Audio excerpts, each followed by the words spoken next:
Hello. Hi, how are you? Well, how's it going? Yes. Okay.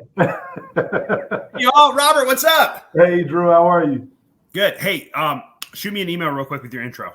Okay. Oh, you didn't get it? No. Let me make sure. I did conversation view to see. You might have, maybe you sent it and then I just missed it. Oh,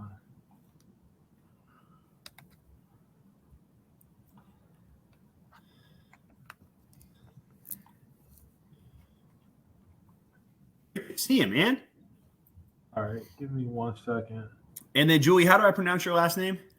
It's Doxus. Doxus. Got it. Yeah, thank you. Yep. Hey, Amy. Hey there. What we've been doing in other sessions today, if y'all want, is we can go one at a time. I mean, if you want to keep your face up on here, that's totally fine. While other people are presenting, or you can just hit the leave button, after we do introductions right at the beginning, and then you just hit share audio and video when it's your time to go. Okay. How do we share screen? Good question. Yeah, great question. So if you look at your screen right now, you'll see that there's buttons below everybody's face, and there's a video button, an audio mute button, there's a YouTube looking button, and then there's a little screen with a red line. Miss, if you want to hit it real quick right now, you can do that and just test it out, but click that to share your screen. And then generally entire screen works really well. Yep. And you are good to go. And then you'll just go into whatever window. Okay. Okay. Cool. Thank you. Yeah. And are we doing, I'm sorry, I've been popping in at weird parts of people's presentations today. Are we doing everybody that's in this hour, or are we doing an intro for the first group, intro for the middle, intro for the end? So what I'll do is we'll introduce everybody really quick at the beginning. It's usually the easiest that way.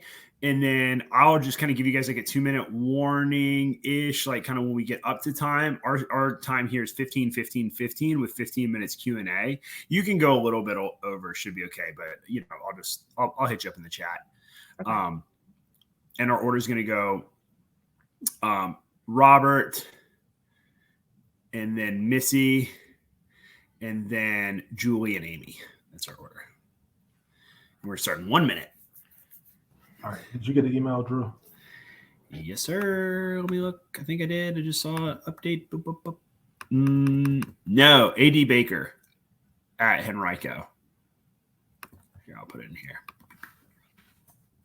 I'm going to send it from my Henrico email address, see if that works.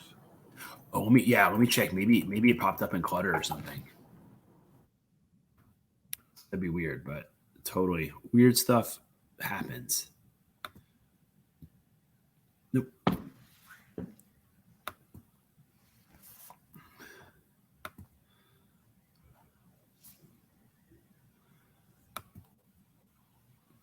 All right, y'all, we're at 12:40. I'm going to go ahead and get us started. We're really excited to have you here. It looks like we've got people logging in. Probably also we'll have people jumping in as maybe go grab coffee or whatever in between. So the way we'll work is we have 3 sessions in this one today. We have 2 solo presenters and 1 team. We're going to introduce everybody right here at the beginning, and then we will go through with about 15 minutes to present, and then we'll have a 15-minute Q&A at the end.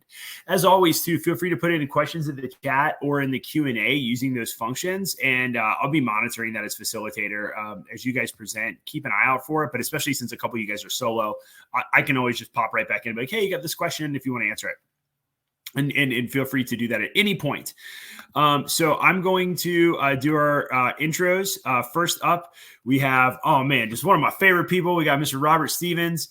Robert is an associate principal at CodeRVA Regional High School in Richmond, Virginia. He's got a 17-year educational career, worked as an assistant principal, internship coordinator, and business and marketing teacher in Henrico. And with the Virginia Department of Correctional Education. He holds a Bachelor of Science degree in Business Administration from ODU, Master's of Science in Ed Leadership and Career Technical Education from Virginia State University, Master's of Business Administration from Averett, and a Postmaster's Certificate in Educational Leadership and Policy Studies from the University of Richmond. He holds a PMP for Project Management, and he's a Past Teacher of Year recipient and a Life Changer of the Year nominee. So Robert will be doing our first session. Also, we have Dr. we've got Dr. Missy Hill, Dr. Missy Davis Hill, and she's a new teacher support specialist in Chesterfield County Public Schools. Her professional interests include instructional coaching and actionable professional development aligned to the needs of the learner and the division.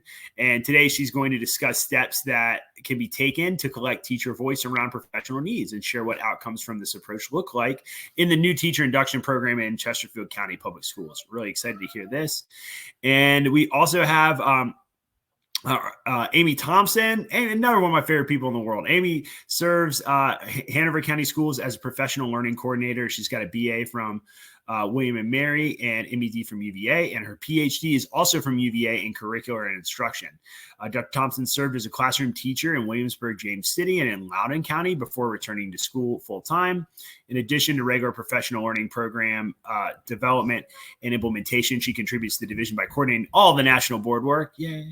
Leading the equity steering team's professional learning team and coordinating the work of our equity champions, coordinating all the teacher administrator leadership programs in Hanover, and championing the development of our elementary and middle school as professional learning community models. And we'll share her contact information at the end. And then finally, we have Julie Doxis, and she is a reading specialist with Hanover County Public Schools and an adjunct professor of literacy at Randolph-Macon College and a doctoral candidate at VCU, studying the role of specialized literacy professionals and hoping to graduate in May 2022. Julie, you got this. So what we'll do now, obviously we have like an amazing all-star panel. Really pumped that you guys are here to hear them. Robert will start us off. And Robert, you got about 15 minutes. I'll just be keeping an eye, and I'll pop in and let you know if you need anything. Everybody else, go ahead and hit that red leave button at the top, and then Missy, you'll go next, and then Julie and Amy afterwards. All right, Robert, the floor is yours. I'm in here, so just let me know if you need anything as we go, and make sure you hit that unmute button once you get started. Outstanding. Thank you, Drew. Make sure I have everything here. So again, Drew, thank you for the introduction. My name is Robert Stevens, and I'm the Associate Principal at CodeRVA Regional High School here in Richmond, Virginia. Happy that you can join us for the Art of the First Year. Today, we're going to talk a little bit about using relationships to help get you not only through your first year, but your entire career as an educator. So to start out, I want you to close your eyes and really think back to that time when you were a student.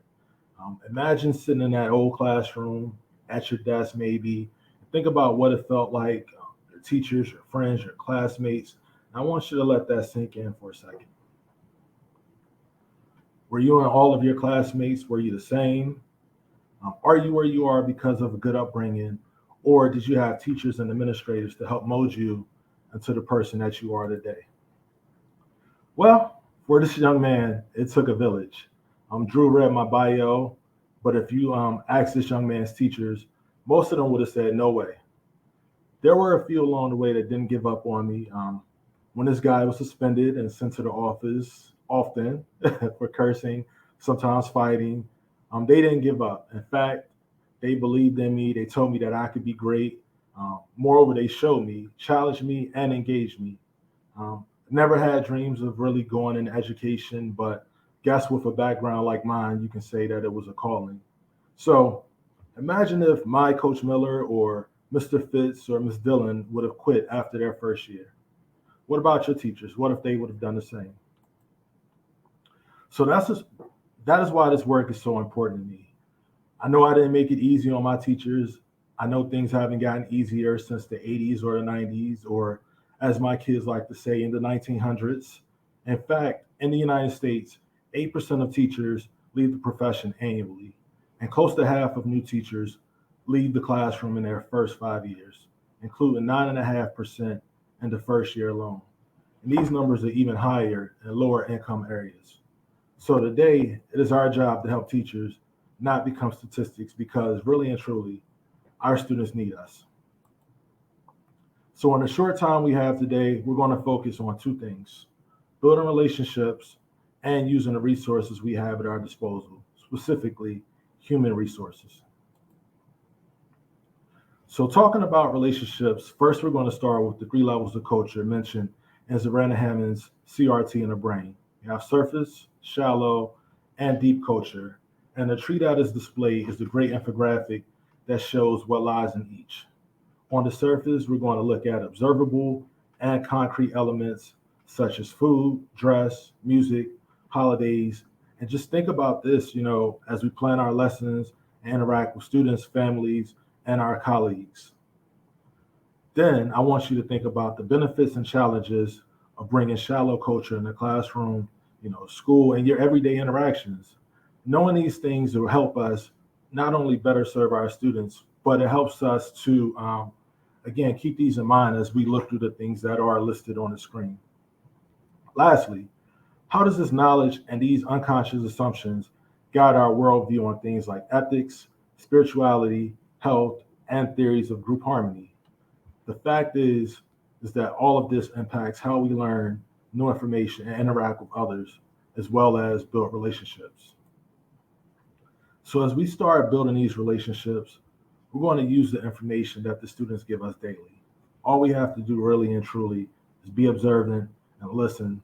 Our students are going to give us the information that we need. We can use this information to inform our discussions with them and use this to build trust. Brene Brown always talk about those marble jar moments, like what are we doing to build trust with our students daily? So putting a marble in a jar daily. With parents, we want to be proactive in building these relationships, not only contacting them when students are falling behind or acting up, but really calling and emailing just to introduce ourselves to start off and sending positive notes as well. And then this helps the parents not only open up to you, they'll start sharing information about what's going on at home, what's going on with the student, and how you all can build a partnership. And that's what it's about. With your colleagues and our colleagues, the goal is to build an all-star team. It's easy to get sucked into, the negativity from the Debbie Downers that we have at all of our schools, unfortunately. However, I want you to really challenge yourself to see who the rock stars are, pick their brains, and really see where you and how you can collaborate with them. And this is where you begin to build that arsenal of resources. So using our resources, I want you to ask yourself, as a teacher, as an educator, what do I need support with? Is it classroom management, maybe lesson planning, self-care, or just keeping up with deadlines? And once this is figured out, utilize that all-star team that we put together. In your school, we have teachers that's next to us and around us. Hopefully, as a new teacher, you were assigned a buddy or a mentor, department or content team leads. You also have your administration, your admin team, and maybe even instructional coaches if you're fortunate to have one at your school or more than one. If you don't have someone at your school, look at your friend group, social media apps like Twitter, LinkedIn, and even Instagram. Everything you really want to know on the internet is really a hashtag away. So explore as you can. And what else can we do to grow? Continue to learn through conferences, articles, books, discourse, and again, social media. We want to continuously be on the grow. And the fact is that if you're here, it tells me that you're well on your way. So I appreciate you being here and learning and continuing to grow. I see the messages in the chat throughout the day. So that was a quick overview of the things that you can do and keep in mind as you grow as an educator. My contact information is listed on the screen. Be happy to talk with you more. I'm always looking to help new teachers and just teachers and educators in general. I'm actually working with two first-year teachers through VCU at the moment. So if you ever really want to just pick our brain, you can personal message me or email me. If you're interested in becoming an administrator or just want to know more about what we do as administrators, I was one of the contributors to this book, Next in Line to Lead, where I discuss my chapter, Learning, Leaning, and Leading.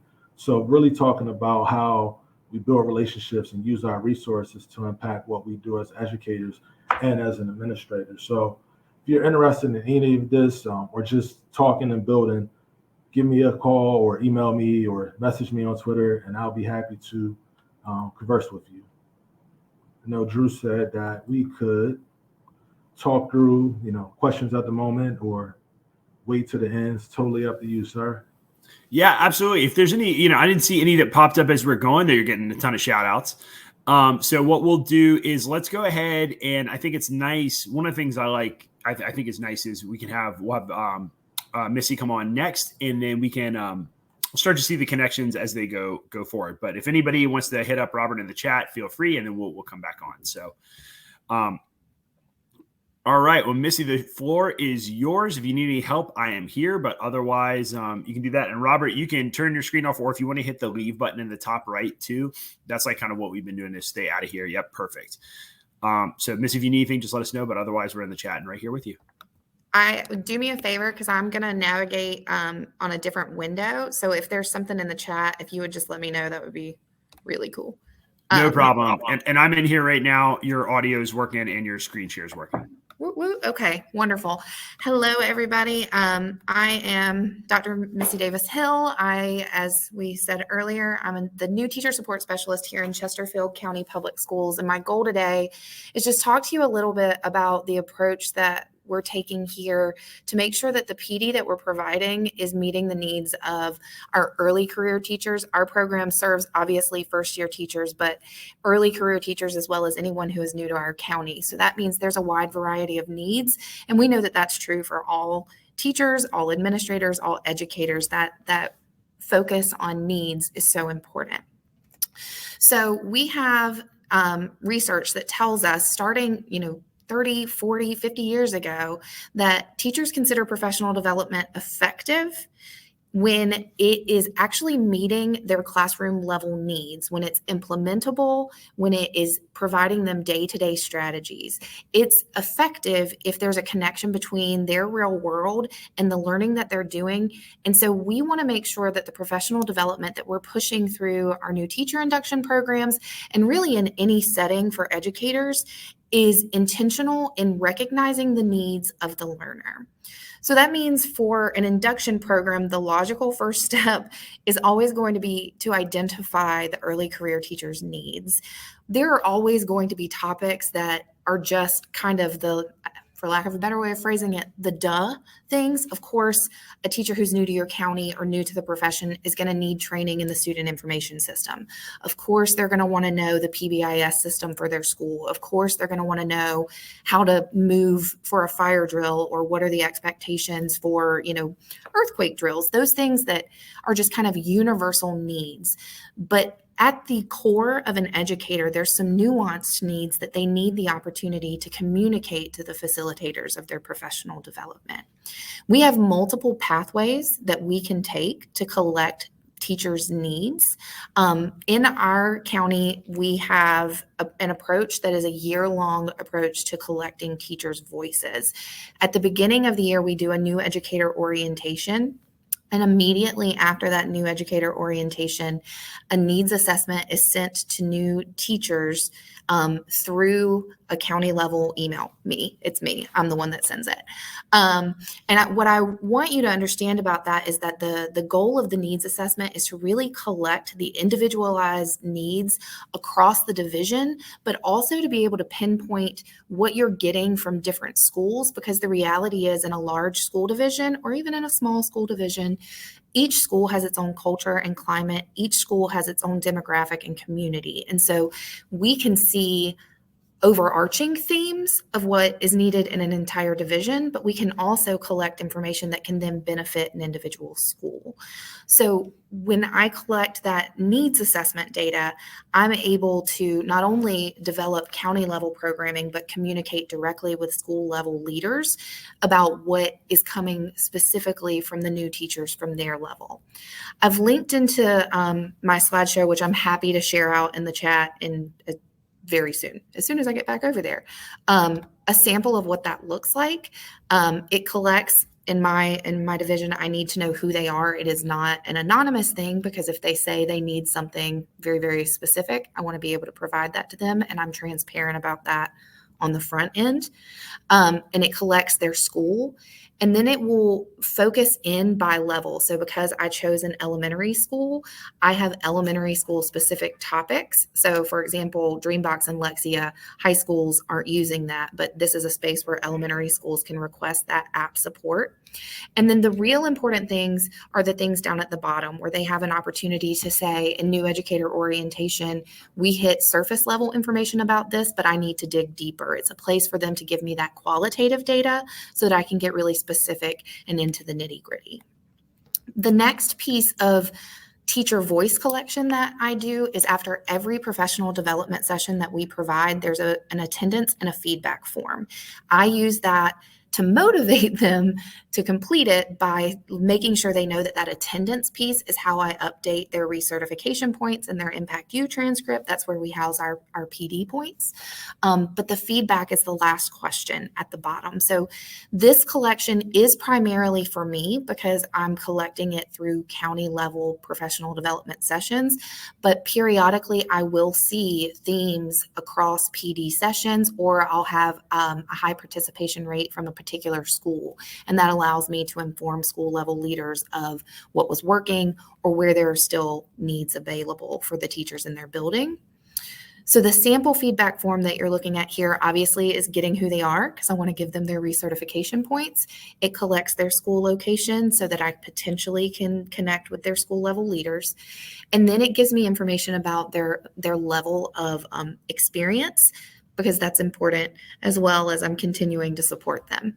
Obviously, we have different ways we're presenting PD at this point, but the main goal is to collect the information at the end. What worked for you and what were you hoping to get that I did not provide you?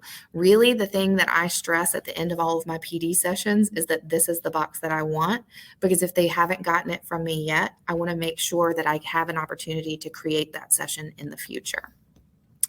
And then finally, you cannot focus enough on word of mouth. People know what's happening in the schools, and if we're talking to them, if we're asking questions and we're creating spaces for them to share, we're going to be collecting qualitative data all day, every day. So personal communication is so hugely important to identifying your teacher needs. The pathways that I use most frequently, I have a new teacher induction board who represents currently 14 schools out of the 67 site locations in Chesterfield County, and they give me lots of information about things from varying levels.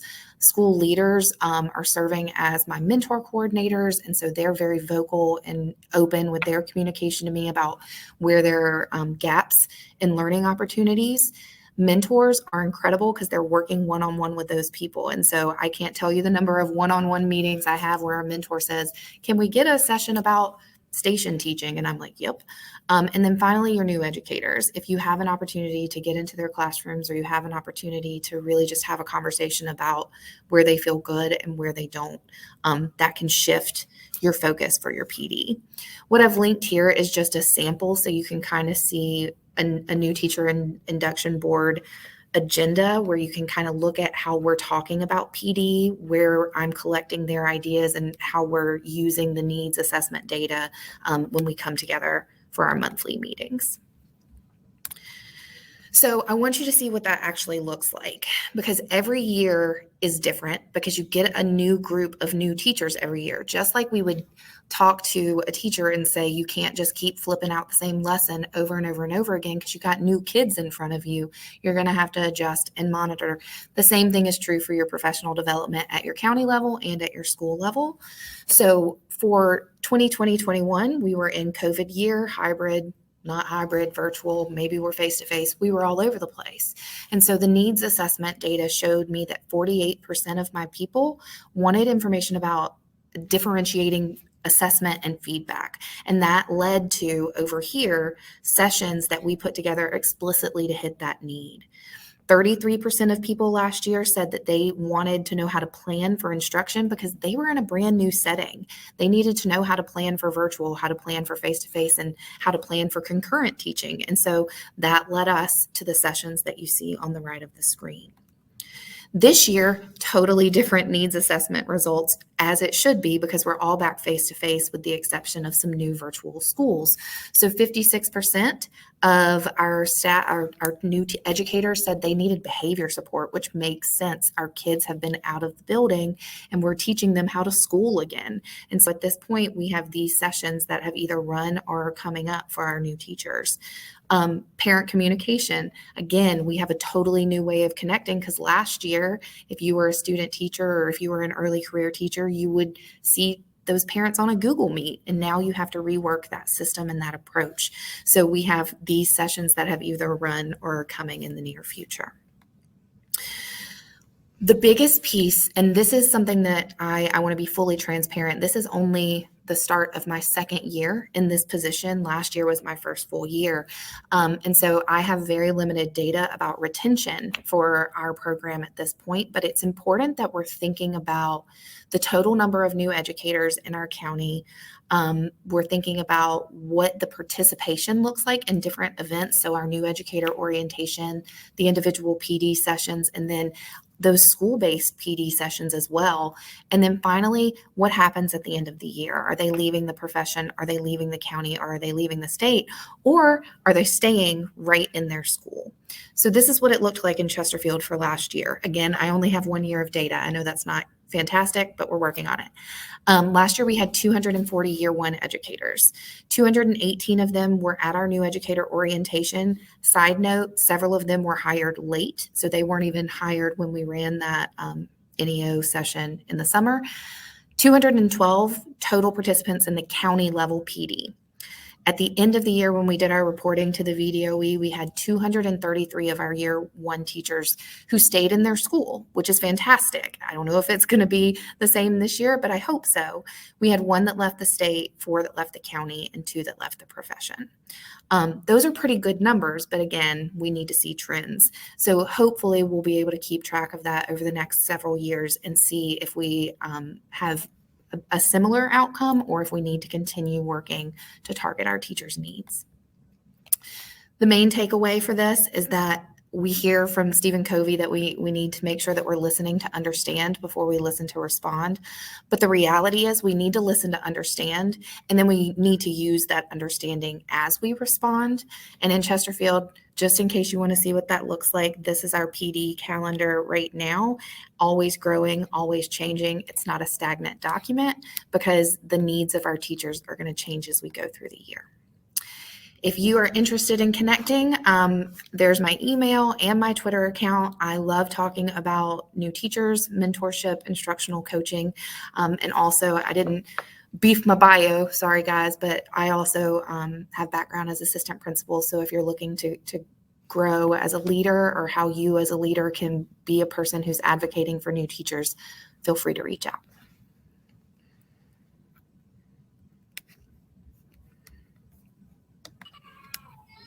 Awesome. Thank you so much, Missy. That was awesome. And you can take a look and you can see a lot of shout outs coming in, and we're moving on great. So we'll do Q&A. Now I'm going to pass the facilitation hat off to Dr. Thompson and Julie talking about their program with Hanover to bring us home. Great, thank you. And while Julie's pulling up our slides, I thought it was so interesting. Our words came up all through those first 2 presentations. We heard relationships, resources, recruitment, retention, and I used research to connect with the needs that Missy just talked about. But what we're thrilled when we found out we were with these other 2 folks for this session, because all of us are really critically focused on new teacher support. And in Hanover, we are as well, but we also learned we need to take a step back and go back and find out how can we help our teachers be better mentors and better cooperating teachers, better facilitators for our student teachers when they come into our buildings, because that's where their real boots on the ground growth is going to happen. And so we really we're looking for some partnerships in Hanover, and Julie having the connection already with Randolph-Macon and with VCU, where we do have a clinical faculty connection. We thought, we're missing an opportunity right here in our backyard to tap into Randolph-Macon and to develop a program that can really support our teachers to support their student teachers and, kind of recruit those student teachers to come on and join us as induction year teachers in Hanover. So Julie and I got together, and Julie's done the lion's share of the research and the development of this program. So I'm going to turn it over and let her share kind of the program and the outcomes of that. And then I'm going to cycle back around to the end. But we were thrilled to be connected with 2 individuals talking about induction, because we feed right into that, what we're doing. So Julie, you want to take it away? Yes, and can you confirm that you see the PowerPoint? Sorry, my slide deck. I got it. I can. Okay. All right. I hope everybody can see it. So we're excited today to be able to share this with you. Again, Amy and I came together just because we, like she said, we were in each other's backyard and thought we should just really make this happen. So a couple of session intentions that I would love for you to have as a takeaway today are some things that actually came out of feedback from our participants in the Macon Mentors program. And so Macon Mentors, just to confirm, are cooperating teachers who host student teachers from Randolph-Macon in Hanover County Public Schools. And so as you listen today, some of the intentions that we'd like you to take away are the idea that cooperating teachers as mentors develop stronger relationships with and support for student teachers. Cooperating teachers through communities of practice can develop their skills of modeling, dialogue, and reflection. And then partnerships between schools and colleges or universities foster this idea of ongoing professional learning. And so that is a way that we can work to support each other as well. So just a little bit about the background of Macon Mentors and how it came to be. Being a part-time professor at Randolph-Macon and also working on my doctorate concurrently afforded me the opportunity to complete an externship project. And the department at Macon came to me and said, hey, we know you have this externship opportunity. We would really like to try to offer something for cooperating teachers. And so they had had a program before, but as new people had come into the department and some people had left the program, things had changed and they really wanted to try to support and build something new. And so I took that as an opportunity to do some research, on mentoring programs, on the work of cooperating teachers and what that looks like nationwide as well as globally. And one thing that really stood out for me as a researcher was the effectiveness of having people work together in communities of practice. Just getting people together that share that passion for working with that student teacher in the classroom, their first real classroom experience outside of field work, and pulling people together that had that same passion so that they could learn from each other. So I knew I wanted to do it through a community of practice or like a professional learning community framework. But then I was really thinking about looking at different programs that were already in place, looking particularly at some of the programs in our area and what type of research was used to support those programs. And something that I came upon that I felt was very strong and important is this idea of a cognitive apprenticeship theory, which states that learning through guided experience on a cognitive and a metacognitive skills and processes rather than just physical ones. So really having mentors work with student teachers to be reflective about practices, but then also reflexive about practices. Here's what I'm seeing, but here's what we need to maybe tweak or suggest for next time or so forth. So really being mindful about what's happening in the classroom and having those conversations about what's happening. So that's sort of the background and the research that I did for my externship. And then what I tried to do was compile a program that Macon Mentor participants could then work through themselves to learn some of the skills on how to be that effective mentor. Again, another reason why this was so important is that we feel like, as the college professor in an education department, the team works together to support each other and to support the students as well as the college supervisor who is going out into the schools to see what's happening. But we really didn't feel like we had an offering for that cooperating teacher to give them support while they're working with our student teachers. So we felt like this idea of the clinical work quartet was really important because it gives the importance to all the pieces of this relationship that we're trying to build. So within each of the sessions, once we had participants apply, we had them apply actually to Amy, who coordinates that for Hanover County. And once we knew who our participants were, we invited them to participate in 3 sessions that were held over the course of 3 weekends. Each session was about 4 hours. And during each session, we worked on different mentoring practices. And we also worked on this idea of a cycle of inquiry. We taught the mentors how to help student teachers focus to clarify a specific area or goal to work on. They consulted and talked to each other.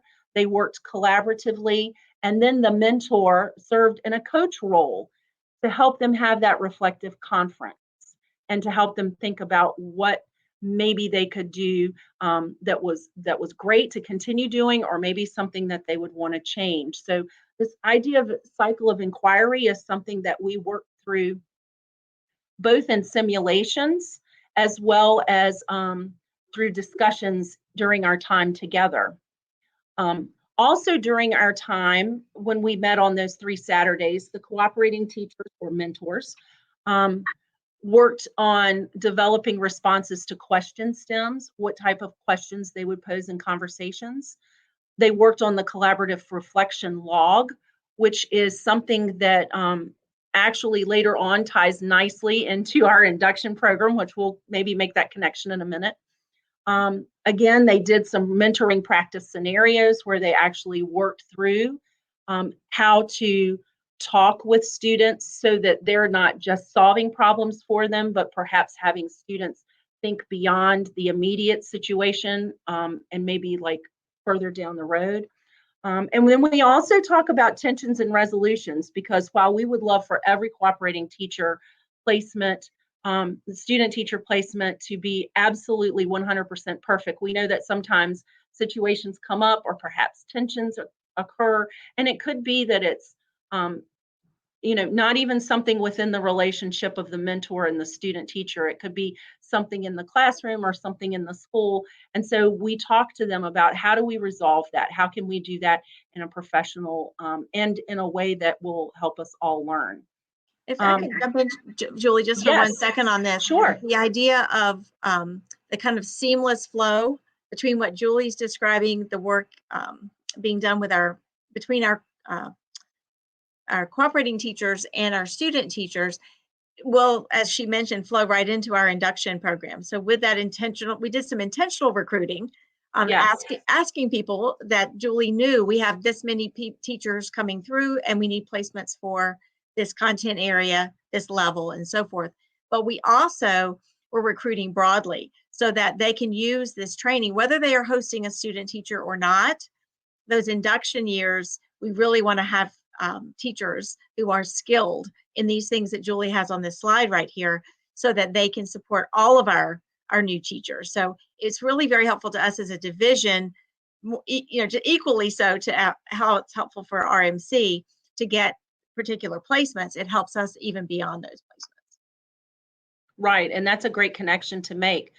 One of the things that we added to our program in the last school calendar year was we, because of our situation being in COVID and doing everything virtually, we asked participants to have a mentoring conversation and record that experience and then reflect on it using some of Jim Knight's work with reflecting on videos, video coaching.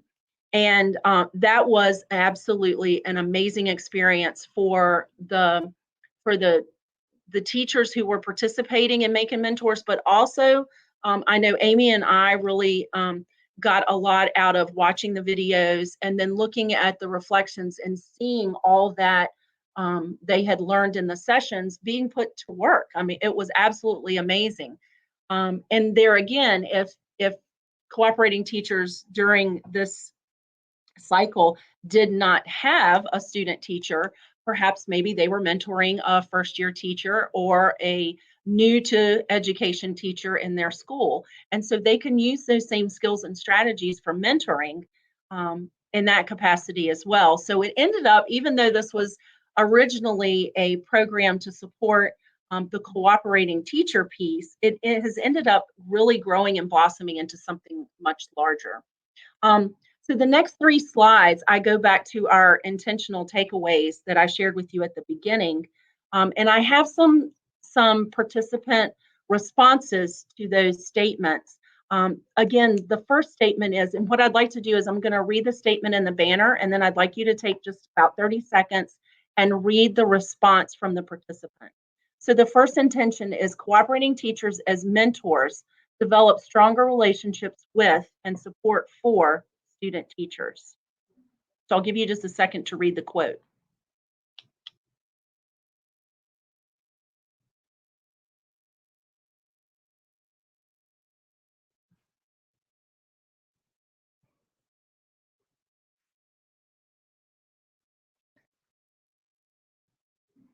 And I know this really goes back to something that Robert said in the first presentation about relationships and how important that relationship is to help with the mentoring success. Here's the second intention: cooperating teachers through communities of practice can develop their skills of modeling, dialogue, and reflection. I invite you to take just a few seconds to read the quote.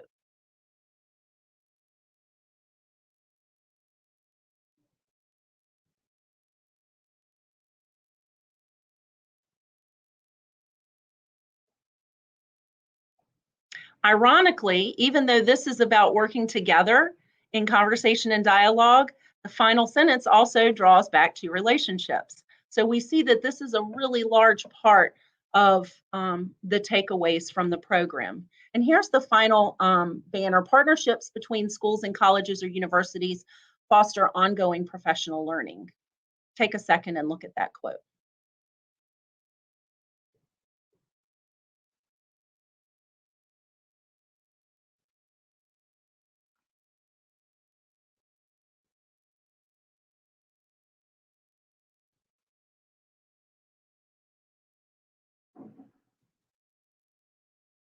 I think it's really important to note here that we have had a really strong positive relationship between the Randolph-Macon Education Department and Hanover County Schools, because yes, we are in the backyard, but I do think it is also because we have had an ongoing relationship for a long time.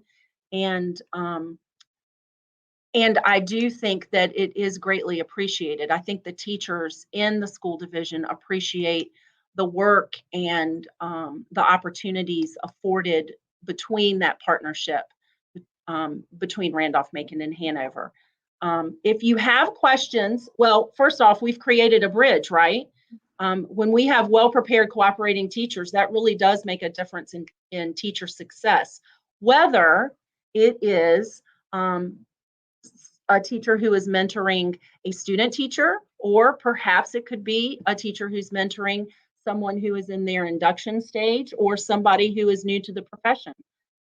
I think just being well prepared and having some of those tools in your back pocket that you can pull out as a mentor are really helpful and effective. Amy, did you want to make a connection here? I do, absolutely. Went to a session earlier today. I don't know how many of you attended that one, about the teacher leadership development.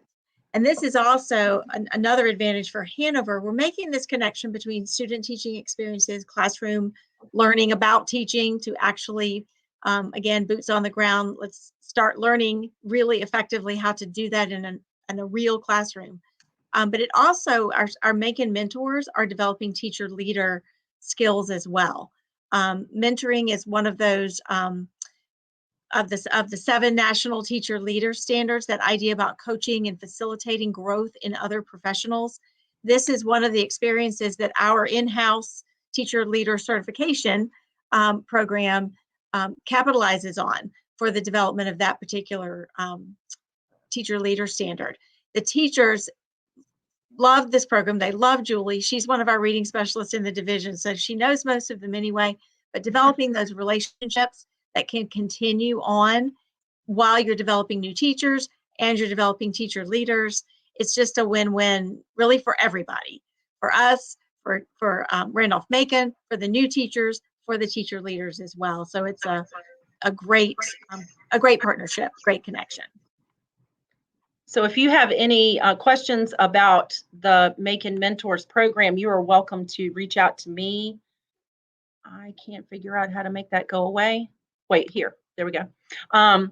You can feel free to reach out to me, or if you want to talk about the partnership piece, you could reach out to Amy or I, either one.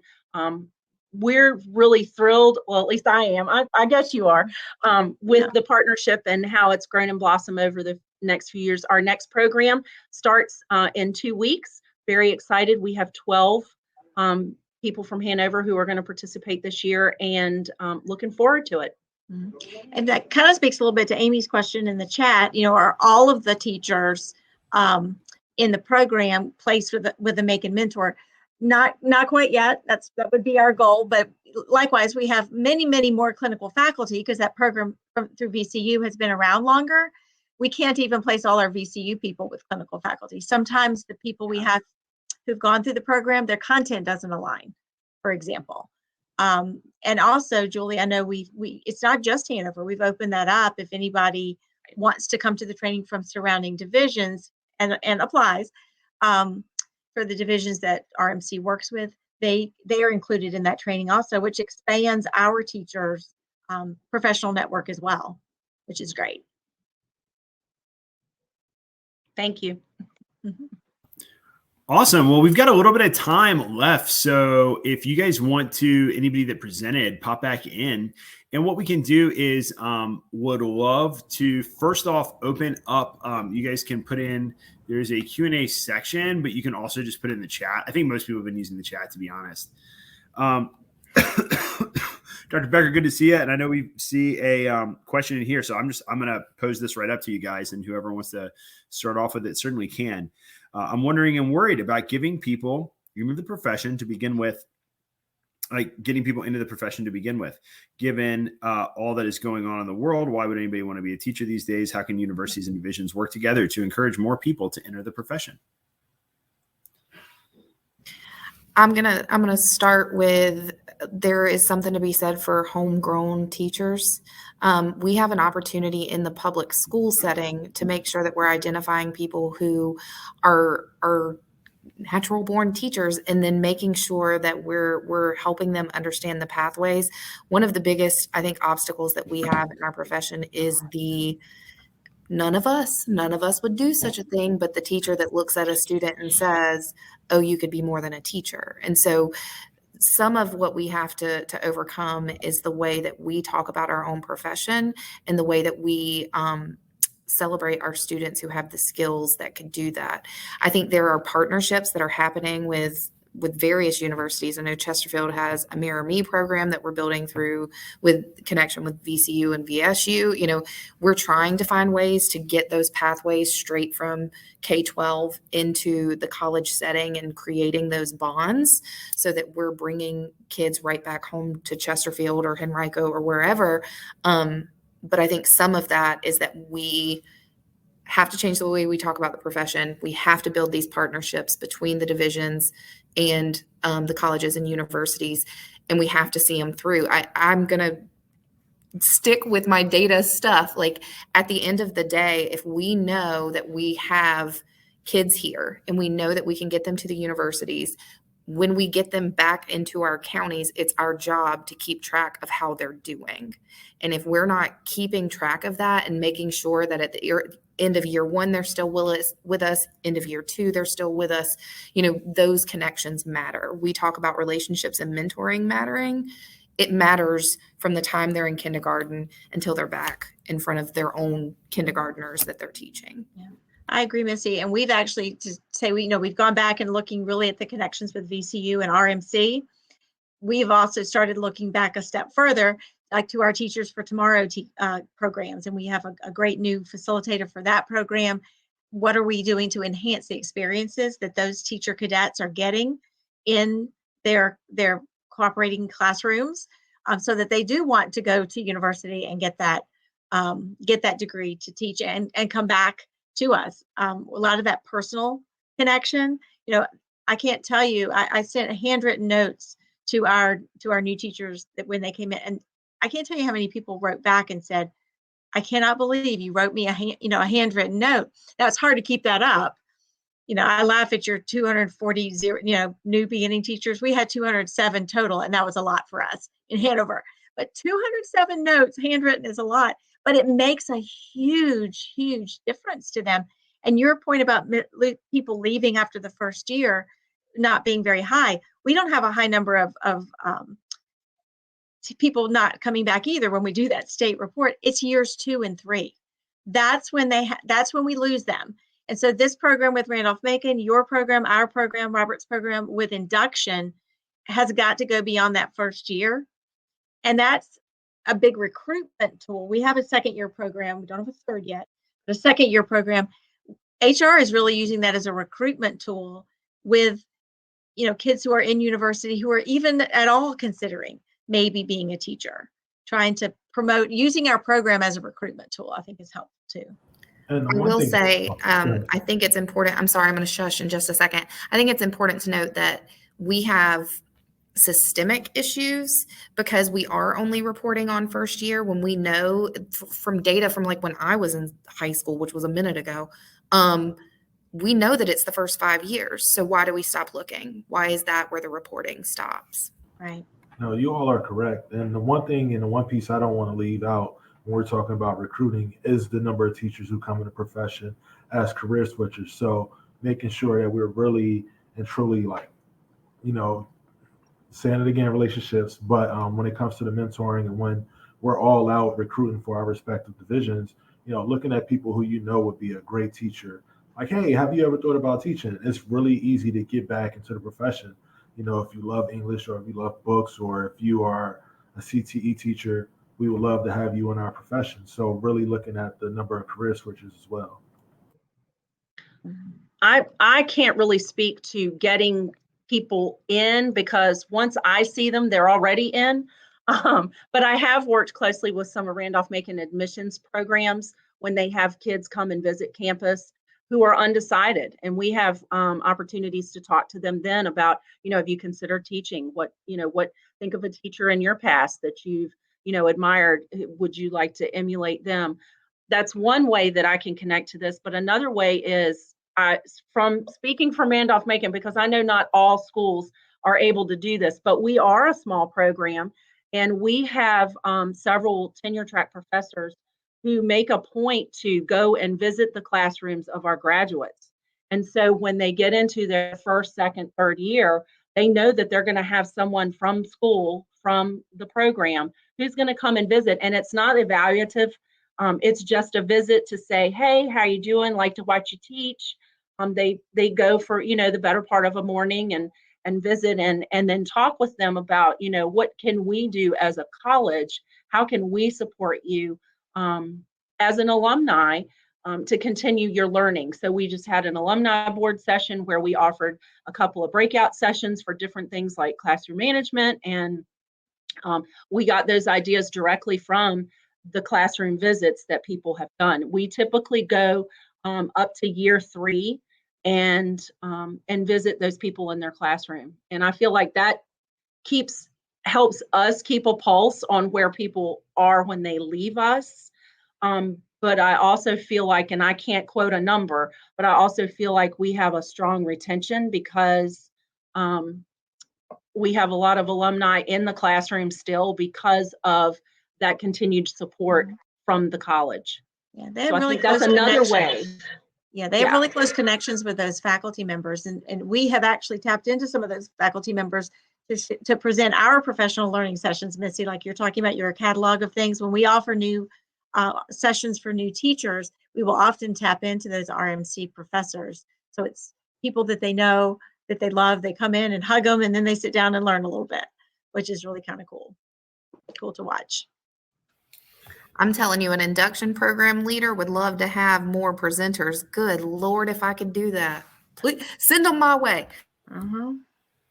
We've got another question in here from Amy Jefferson, y'all. We got a little bit of time left, so if you don't mind, I'll throw it at you.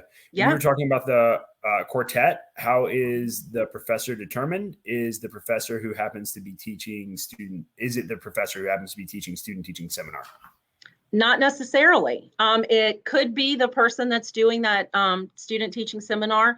But again, because we're small, we often teach all the students in our program. And so it could be any one of us in the department. It's not just that one professor. So we work closely together.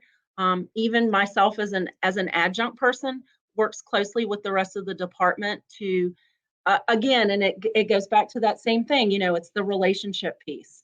I have a connection with certain students and they will naturally come to me or I will go to them. Same thing with other professors. So it's not just who happens to be teaching the class, but we all find that we take a role in that because we all feel it's our responsibility to foster that love of the profession with our students. Yeah, community vibe, Amy, you got it. Hi, Amy, by the way. Awesome. If you guys have any other questions, put them in. I actually have one just kind of looking through here. So I can add that as we get a couple others. So I mean, it's clear, right? Everybody kind of has a passion for supporting new teachers and is being innovative with this. Where do you sit? Dr. Becker brought up, maybe some of the challenges here, but I also think there's some opportunities. Where do you guys see kind of the future of dynamic teacher induction going in the next 5-10 years? What do you think can and should be done to be bringing in more teachers, especially maybe without regards to current policy? Like what would be the best way to get this done? Well, we have one thing going right now, well, just at the very beginning stages. And I know we talked about this the other day with our meta meeting, those people who are on the call who know what that is. Several divisions working together. And one of the big priorities that came out was this provisional teacher piece. And if we are recruiting and we're just like everybody, we're struggling to recruit. But if we're recruiting and we're getting people into the classroom and then we're not clear on the differences between those people, Missy referred to that earlier, we've got to better differentiate the support that's being provided. And one thing we're looking to do is there are so many obstacles in their way. And I think it was John, somebody put in there, about the 2 to 3 time period of leaving. Does it have to do with provisional licenses? Absolutely. When you only have 3 years to get your coursework done, and it takes you, a semester and a half to get your information back from DOE, then you've missed 2 semesters of coursework. We're looking to do like an in-house sort of provisional university kind of thing where we can provide the professional learning that they need in a way that meets the state requirements for that. Of course, the program's just now being put together. It's got to be approved. But if we could do that in-house, save them money, because those courses are expensive. The time is not there. And sometimes we hire people who come in on a provisional year 2 or 3, in which case we're going to lose them. And we know we're going to lose them, but they're filling a gap right now. So we're looking to try to incorporate that and really make our new faculty academy more differentiated, more purposeful, and trying to kill, if you will, 2 birds, 3 birds, how many birds we can with 1 stone by trying to do this kind of in-house type program. And one thing I'll tack on to that is, with programs like this, making sure the admin team is aware and involved as well, because we're the ones on the ground that's really supporting these teachers as they go throughout, their day-to-day lives. And one of the teachers I'm working with, he doesn't teach an SOL course. So it's like, nobody's checked on me in months. Like, I'm a new teacher, career switcher, and he really, he was handed a stack of papers like, hey, here's some things from last year, have at it. But again, making sure, like, as a school community that we have these supports in place. I think the support piece is huge. And, you guys have your job, but you're supporting numerous teachers. And as we start getting in the admin team, getting in the content team leads, the department leads, really working together to make sure we support all of these new teachers coming into the profession. And again, after year 1, you're absolutely correct. Years 2 and 3 is really crucial to building the teacher's efficacy, honestly. And while we're talking about teacher efficacy, I think that we have a responsibility to recognize that these year 1, year 2, year 3 teachers are on the path to be teacher leaders and essentially to become leadership and building level and central office. And so if we're not creating capacity for them to lead, then we are failing them from the jump. And I don't mean that every teacher has to find their way out of the classroom, but every teacher could potentially be a presenter at a new educator orientation. And it may be more powerful. Let's be real. Another piece of research is that teachers get better, or they trust PD more when it comes from another teacher. They trust coaching feedback when that coach is another teacher. And it doesn't mean that they don't recognize the expertise of leadership. It just means that it's somebody else that's doing the work they're doing. So what are we doing in our induction programs to give voice to the year 2, year 3 teacher who is closer to the experience of that year 1 teacher? If we can find space for those people to come in and be facilitators of professional learning based on their areas of growth or expertise, that's your differentiation. But how do we make it happen when they're burning out in a pandemic? These are the barriers that we need to navigate, but they are the future of our profession. We need to start treating them like it. Yeah. And I think it's also a factor in here is that there is also some confusion about what different quote labels mean. For a long time, ours was provisional versus probationary. What's the difference? And even some of our administrators didn't know that. And to making that really clear and identifying not as this is a horrible thing, but this is the gap. This is what they haven't had. They haven't had student teaching, or they haven't had any coursework in education. We're pulling so many student teachers to put into classroom positions now. And what are they missing by missing an entire half of a student teaching placement?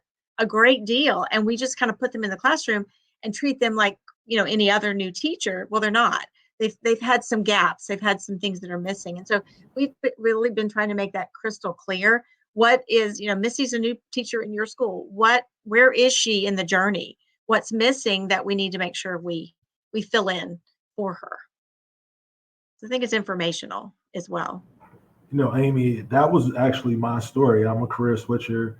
I started out teaching business, and it was one of those things where I had the business degree, but as far as educational classes, going through years 1, 2, and 3, that formal training wasn't there. I often joke around and tell people that I'm a better teacher now that I'm an administrator, but that's it, honestly. And it wasn't until, years later where I started really looking at pedagogy and really studying and owning my craft that I was able to get better. Mm-hmm. Absolutely. Got one more quick question I think we can maybe hit. If somebody wants to take a lightning round answer, how does building capacity for understaffed subject areas fit with retention? A quick question, Drew, huh? I'm honoring the room. I mean, that's we all know that we can have like a round table on that topic by itself. But the reality is our understaffed subject areas, they're killing us on the daily, right? But I think what we're finding is some of the support for those areas is why the lack of support for those areas is part of the reason that we're understaffed. It's really hard to staff SPED, right? Like it's hard to keep them in the building. It's really hard, but that's because they're doing a compliance job and an instructional job and a family job and legal job all at the same time. And so in terms of support, if we think about our new educator orientation for SPED, this was the first year Chesterfield County did a SPED NEO. It's the very first time that we've done that. And SPED's been around for a hot minute, right? So what are we doing to make sure that the people get into those understaffed places and we keep them? What does the resource look like? And if we're not maybe making that round table to talk about what's happening in different divisions, we're going to keep losing them. Mm-hmm. Thank you guys so much. Give our awesome panel some shout outs as you leave. Amy, Julie, Missy, Robert, thank you guys so much. Appreciate y'all. Totally inspiring. Great having you all here. Hope that everybody has some great sessions. Dr. Becker's got a topic that in his presentation coming up in the very next session, talking about leadership that builds off something Robert just talked about. So it could be a great transition. We'll see everybody in the later sessions. And thank you guys all again. That was just so well done. Thank you, everyone. Great hearing from you. Bye, y'all. Mm-hmm.